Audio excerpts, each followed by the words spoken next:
Feuertunnel, Max. Die Leuchtpilze sind toll. Rufus wollte sie schon immer mal probieren, aber besuchen kommt er mich nicht. Das finde ich wirklich schade.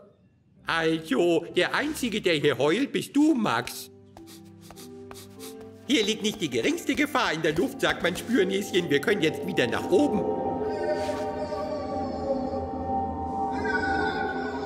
Oh, also da könnte ich auch nicht schlummern.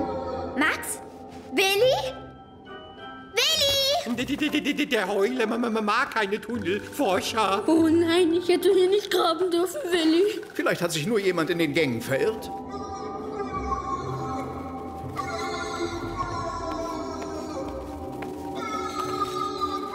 Oder jemand will uns Angst machen und Max vielleicht aus seinem Tunnel vertreiben.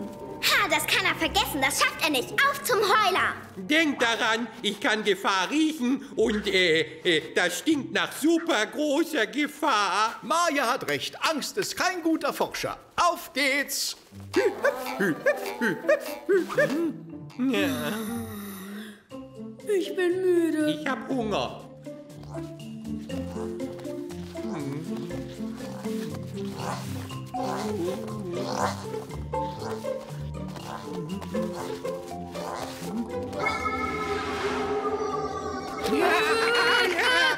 Ruhe bewahren, Jungs!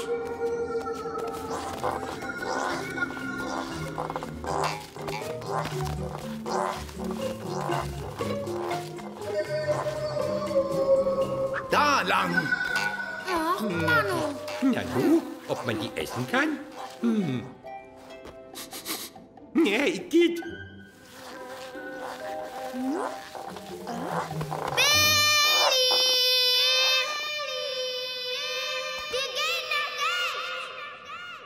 Ich hab Hunger! Ich hab Hunger! Gibt ja nur Pilze! Das klingt lustig. Beeil dich, Willi. Beeil dich, Willi. Ja, das musst du nicht dauernd wiederholen. Ich hab's verstanden. Ich höre dich klar und deutlich. Ne? Maja? Oh je.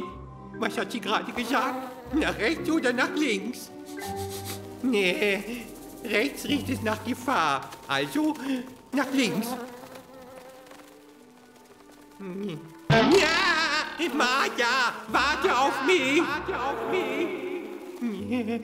Hier schnuffelt es nach Gefahr.